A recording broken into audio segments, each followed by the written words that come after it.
igama ngobongana kwaMavuso, uhlelo iPoetry Lounge, isteshi igamavuso TV. Ngingasho ukuthi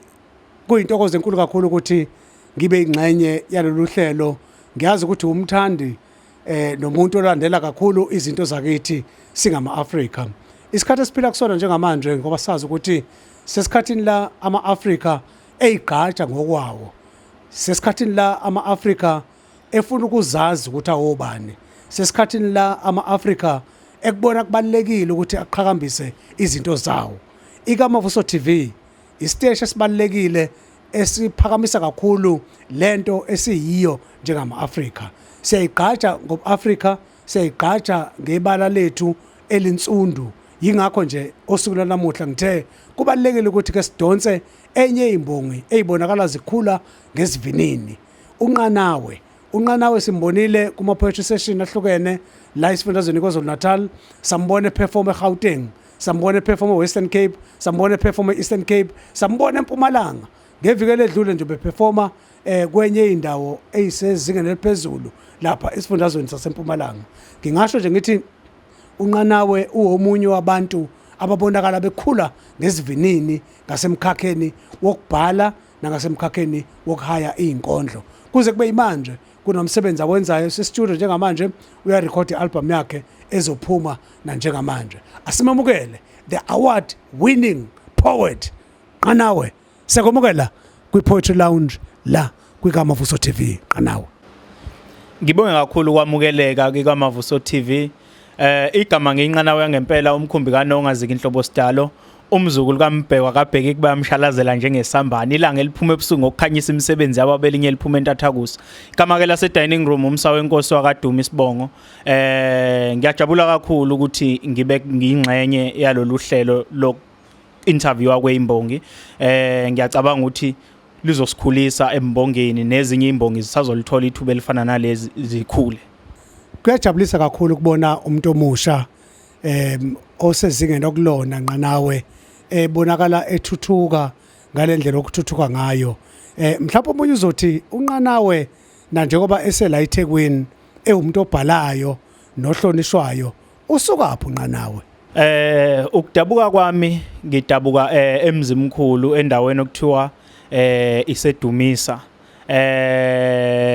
Kodwa ke ngokuhlala kwamanje ngihlala khona la eThekwini endaweni ebizwa ngokuthi Semlazi, nokuyilapho futhi engabelethelwa khona. Kodwa nje inkaba yami la ikhona ile nje kwaNkomozi New Parish le emakhaya emzimkhulu. Kunomsebenzi omningi osukwazile ukwenza. Omunye umuntu uzothi uNQANAWE ngeke ngawubona umsebenzi wakhe ku social media. Kodwa manje engithanda ukuzibuza kona ukuthi yini le emenza abe nogqozi nothando lokuthi abhale izinkondlo. Khona umbukeli njengamanje obuka iNqANAWE TV ozothi ngiyafisa ukwazi ukuthi yini le nikugqozi uNQANAWE lokubhala. What motivates you? What inspires you to start writing poetry? Ngingasho nje ngingangabaza ukuthi ukuqala kona nje lento okuthi ukubhala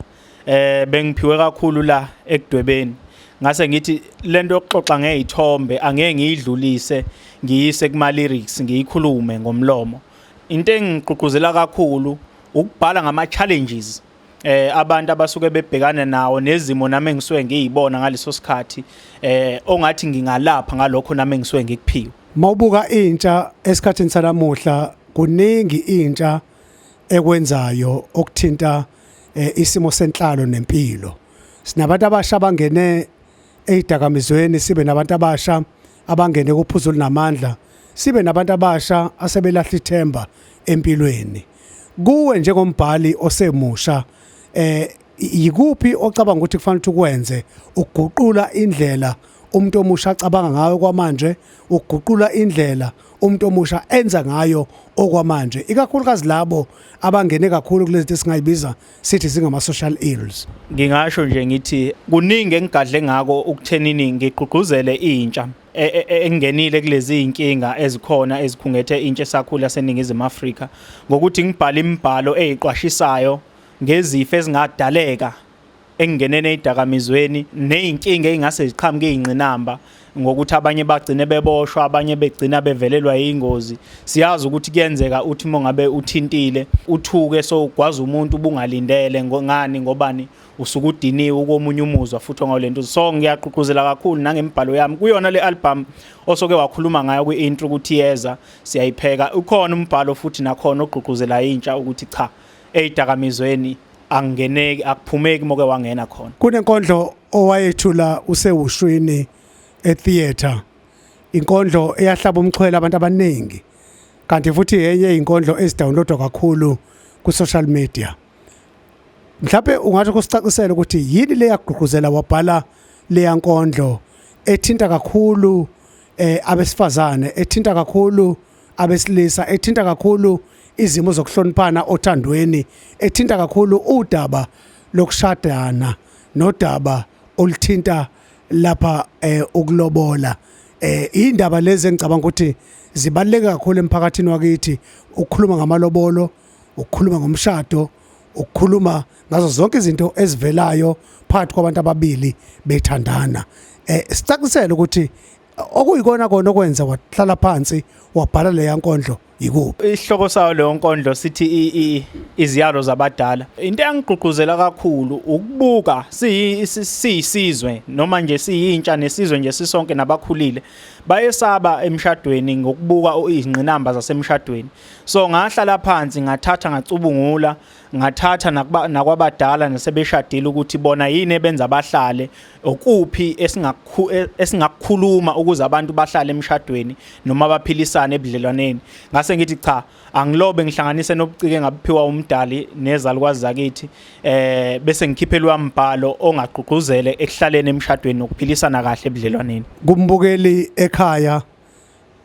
noma kuloyo esingathi uyingxenye yeKamavuso TV okwamanje obuka ku YouTube, uyafisa ukuyizwa kancane nje lenkondlo okuyiyona ethandwa abaningi, awusiphe nje? Okuyiyona nkondlo ethandwa abantu abaningi ilethi Gabi idlozi lami, nokuyiyona edownloadwa kakhulu online. Isihloko sayo sithi Gabi idlozi lami, ihamba kanje: ngale mbuzi ngithi Gabi idlozi lami, lenqolo kunihlabela mina sengiyayehla,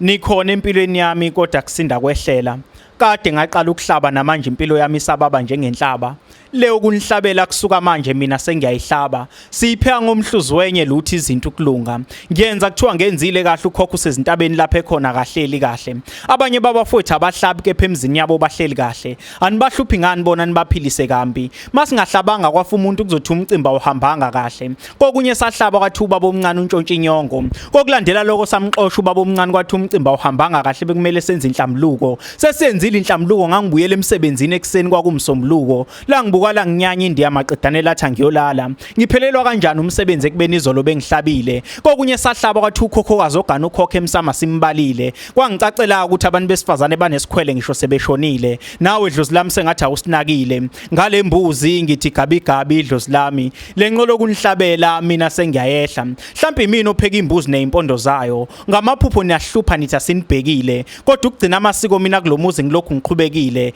ngiye ngaphupha umfowethu wafe yiphareti ufuna ukugezwa ngeniswe ekhaya, kanjani kubeni amanzi wayewabalekele saphila, ngokungabibikho kwemiphumela yokuhlaba emoyeni ngilokhu ngikhubekile, nomakhelwane nezitha abathuli babhekile balokhu behlekile, anibaphi ngani odadewethu umendo, bona boneni mawukuthi mina ngonile, nabashana abadla sengathi banezilwane esiswini, nibayekeleni labafana bakhulelisa la ekhaya maqedane bangahlawule kubeni besebenza, umsebenzi ekumele nunakile sengadlozi lama nunakile, nomkami usephenduka indlu kaThayela uneconsi, unokudinwa ubala ngimdlalisa ukuba uyithwele ngabe ngithi uyangaliswa, ngibuye ngisole namanzi amnyama ke nalabantu bomndeni esibathembile ngisole ngathi emsamba yaphambanisa, ngale mbuzi ngithi Gabi idlozi lami, lenqolo kunihlabela mina sengiyayehla, masithenga imoto iyafa noma intshontsho kuthiwe emsama siyibikanga, umkamfowethu akantshontshwa ngani noma afeke naye ngoba uhlala isiqhatha somndeni ekubeni naye emsama simbikanga, baqinisile mabethi idlozi liyisithutha, alingiboni kanjani ngisho emakhaya sengathutha, eminyakeni edlule ngibe nezinkinga kwathiwa idlozi lami alingiboni ngiphungukile ngahamba ngingabikanga emva kwaloko ngavelelwa ingozi kwathiwa ilona kuleyo ngozi elingifakile lingibone kanjani ekubeni ekhaya ngahamba ngingabikile nalento yokubika mina izogcina ingicasulile thukuza izinto zami izilunge kumele ngenze umsebenzi ngizowenza kanjani ekubeni mina ngingasebenzi ngale mbuzi ngiyabika kusasa ngiyofuna umsebenzi mangiwutholile loshona ngiyihlabile mangawuthola ngale mbuzi ngeke nginike sengocela ningibuyisele inkomo zami kade ngaqala nginihlabela zona mhlambe ngale mbuzi ngithi gabi idlozi lami lenqolo unihlabela sengiyayehla Qhawe lami uyabona ngale mbuzi ngithi gabi amandla okuhlaba asephelile kuze kube manje uyabona ukhuluma ngodaba olubaleke kakhulu la obuka khona isithombe esimayelana nokubaleka kwesiko lethu njengabendle insundu esithinta ukuhlaba uphinde futhi uveza ukulahla ithemba emva kokuba nethemba lokuthi uma ulandela isintu konke kuzolunga uma kukhona othi sengathi lenkondlo yakho ihlaba ihlikiza isiko lami njengomuntu onsundu ungathini kuloko engingakusho ukuthi lenkondlo imbaxambili ngathi indlela mbili noma indlela anye kodwa zimbili kukuwena ukuthi ufuna ukuthatha yipi ngoba eqinisweni njengabantu abamaZulu siyakholelwa kakhulu esintweni kodwa ngokuveza la ngoba into engisuke ngiyithathele embonweni yabantu nasebantwini abathile ngiye ngabuka noma ngalalela ukusafarisha kwemndeni esiphuma kuyona omakhelwane nakephi ngaso isintu ngase ngithi cha angeke ngibhale khona abantu asebekhathazekile so ngikholelwa ukuthi mina kumele ngesinye isikhathi idlozi kuthiwa liyathethiswa ufike la so ufika khona sothi mani ngakwenzi lokhu cha nami ngiyama la kuye kuthiwa izinto ziyaqaqeka mawenze njalo so ngangigqugquzela lo moya ukuthi mawukholele idlozini kodwa kukhona izinto ezingalungi so wenze konke kuthiwa yenza lokhu kwenza awukulithethisa idlozi mhlambe ngempela ngingaqaqeka ngasohlangothini olithinta izinhlelo nazo ukusukela manje kubhekwe phambili omunye uzothi unqanawe sewuthola lapho umsebenzi wakhe simbone performa kuphi engingakusho abangakulindela njengamanje kuze album ezophuma nje masishane ngaphansi kwenkampani ikamavuso vs entertainment ekuperformeni uxhaxha lemicimbi kule nyanga nje kaDisemba esibheke kuyona ngomhla ka5 umuntu uyaperforma khona la eThekwini eMayville kuphinde khona eMpangeni ngomhla ka18 December ngomhla ka26 khona le kwaNongoma ziningi indawo zuxhaxha ngiyacabanga ukuthi nabanye basazofaka ama bookings ngapha nangapha ngoba samaciko cha impela la sicinanisile la ko social media Masiphethe futhi sibonge kakhulu ukuthi kwikamavuso TV sikwaze ukuthi sibe nenye imboke esencane eyibonakala zine talent ebaleke kakhulu singasho sithi iSouth Africa incinyane iAfrica incinyane umhlaba wonke umncinyane ngaphandle kweartist nangaphandle kwembongi ngeke umhlaba wakwazi ukuzibona ukuthi ubhekephi uma ubuka ubunkondlo nobumbongi bube negalelo elikhulu kakhulu ngaseyinhlakene ezithinta inhlalo nomphakathi iBhayibheli lilodwa nje mawulibheka linobunkondlo obuthe ukujiya obunobumbongi obunothile yingakho sithe njengekamavuso TV asimeme ababhali bakithi simeme imbongi zakithi sinike ithuba lokuthi zizochaza ngomsebenzi wazo njengoba senza ku Back to My Roots lapha sithi namanje ke ngasohlangothini kamabona kude ake siyilethe kwimbongi izoba ingcenye sizokwazi ukuthi kule ngosi iPoetry Lounge sibize imbongi siyiqhathe siwinise izumbulu zemali imbongi zakithi ikwazi ukuthi zingenele umncintiswano ziyibone iphumelela zikwazi ukuthola nezindondo ezisezingeni eliphezulu okubalekile ongakwenza qhubeka nokuthi ubuke ikamavuso TV uzokwazi ukuthi uthole kabanzi ngeinhlelo esinazo ezizothuthukisa ababhali bakithi nezimbongi ngoba kunosoma business asebenze phambili bathi bafisa ukuthi kube khona imali abayibekayo eyisteki ezosetshenziswa ekutheni izimbongi zikwazi ukuthi ziwine yona leyo mali nganawe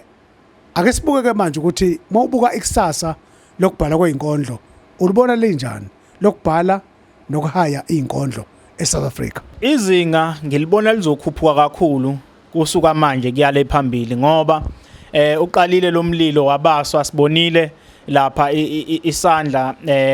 seka Mavuso group sithinta lapha koSibo the poet baphakama bazibeka lapha izinkondlo bathinta lapha kompongose siyabonga mpongose sabona kuphakama naba nabonqanawe bacinanisile lapha kuma social media siyabona ukuthi bayaphakama eminyakeni emibili emithathu ezayo siyacabanga ukuthi impela le TV yobisikhulile sothi iartist malifisa nje ukungena ngisho nabanye basazosibangisa nje siyimbongi bethi siyacela bandla nathi ukuthi singene lapho ngoba nibebona ukukhula kweimbongi ngendlela eliphezulu kakhulu siyabona imbongi zifisharishwa abacula abadumile siyabona imbongi zibizwe emcimbini emkhulu ngi-example nje enhle neqandulisa ikhanda yokubizwa emcimbini emkhulu njengoba beke washo ukuthi kuleli sonto elidlule bengisempumalanga ngibona nje sezingene eliphezulu kakhulu ilentuza ipoetry mhlawumbe omunye uzothi kubalekile ukuthi uphinde usikhumbuze abazali ngoba ekhaya ngeke wakwazi ukuthi uphumelele eThekwini ekubeni kungekho okubambe ngomthandazo osekhaya ungathini kubazali engingakusho nje nalo lelithuba leli liyinyama engihleli kulona la liyinyama abaningi bayalifisa ukuba kubekwe imali nje la kwathiwa mhlawumbe imali engaka ngabe mhlawumbe sebelithengile khona oselithenge eqala wathi cha ngiyalithanda kube lami silana nje imithandazo yabazali awomakhelwane bayasifisela abazali abasizala esavundla kubona ezibelethweni bayasifisela impumelelo ebucikweni esinabo abazali bethu basibeka izandla emakhanda bethi cha phumelela ndodana sifisa ukuthi ngelinye ilanga nawe ube sesicongweni izinkondlo lezi enizenzayo siyibone ingena ekuhlukaniseni unyaka njengeminye iminxa yemculo noma yobuciko emsakazweni ngicabanga ukuthi sekufika isikhathi la kubaleke khona ukuthi siyibongele kuyo inqanawe yezulu ke le ekwazi ukuthi ibhoke kuzwakale inqanawe yezulu ekwazi ukuphakama iphinde futhi ixaxanise ngamazwi kuzwakala ukuthi isifikile ke imbongo encane kodwa enamava asezingeni eliphezulu ngakusho ngaphandle kokuhloniza ukuthi imbongi zakithi ifike eqathatha sibonile ababhali bakithi baphambilini beba negalelo elikhulu kakhulu eqinisekiseni ukuthi ubumbongi nembhalo yakithi yathuthuka ngasonke isikhathi sabona odokotela oBW Vilakazi bengena ngamandla baphakamisa imbhalo yakithi njengoba sibhala ngolimi lwesiZulu sabona odokotela la abehlukene bengena ngamandla emkhakheni wezokubhala bephakamisa imisebenzi yakithi singathi nje ibanga elihanjwe ngababhali abanjengo baba othi Nxumalo osolwazi obaba oDPZ Ntuli osolwazi odokotela una kanjani sibiya abafowethu lapha esingathi bakwaze ukubamba iqhaza elikhulu kakhulu ekuthuthukiseni lomkhakha wezokubhalwa kwezinkondlo ngolimi lwesiZulu engingakusho ngaphandle kokupholisa amaseko ukuthi ibanga elihanjwa imbongo eyisencane enjengonqanawe enjengosiyabonga mpongose enjengosibo the poet enjengomxolisi mtshali ibanga leli likhomba ngokusobala ukuthi liyokwazi ukuthi liye phambili ngoba behamba ezinyathelweni zababhali abanjengalaba engibabalule phambilini ona kanjani sibiya oDPZ Ntuli othi Nxumalo lokhu kukhomba ngokusobala ukuthi ikusasa lomkondlo nekusasa lembhalo yakithi lihle kakhulu uma thina sibambene sibambisene kukho konke ngasho ngithi ke Nqanawe siyabonga ngokuthi ube ingxenye yalolu hlelo sibonga kakhulu ngokuthi nawe ukukhuthalela ukubhala ngolimi lwesiZulu ukukhuthalela ukuqhakambisa okwakithi mhlawumbe omunye uzothi ke kuwe na njengomuntu omusha elakho lokuphetha lithini engingakusho nje kwelami lokuphetha elokuthi kulokho okwenzayo kwenzisise uyinikele ukupha isikhathi ngoba into yonke mawuyenza uzipha isikhathi kuyona futhi uyenza ngothando nangokuresearcha lonto sokuyenza phenya iba nophenya ukuthi ngempela wenza kuyikhona yini ucwaninge before wenze ngoba kungenzeka ngibhala inkondlo kanti izohlambalaza abathile so kufanele ngenze ucwaningo ngikulindele ukuthi izothokozisa vele ke umbhalo kwakona wonke umbhalo othokozisa bonke abantu kodwa kufanele uqaphele mokubhala engakusho nje kuyimbongo ezisakhula aziqinise ekuthenini zibukele kwase bephambili njoba nathi sibukela kubona obaba uMavuso othi inxumalo baningi nje ababhala abadala esibukela kubona nesifunda imibhalo yabo bese ke thina siyibhale ngesimanje njoba nje sesibhala imibhalo yase stage. Ngiyabonga Ningizimu. Masibonga kakhulu ukuthi ube ngxenye yalo hlelo kwiGamavuso TV, iPoetry Lounge le ozokwazi ukuthi ngasonke isikhathi uthole ithuba lokuzwa kabanzi ngeimbongi ezihlukene. Njengoba sinonqanawe okwamanje siyabonga uMpungose. Siyabonga uMpungose sizophinde futhi umthole kuyo lengosi nokuyila soxoxisana naye kakhulu kabanzi ngomkhakha wakhe ukwelokuthi usukapi ubhekephi na njengombhali. Masibonga kakhulu, qhubeka nokusupporta iGamavuso TV, usubscribe uphinde usubscribe.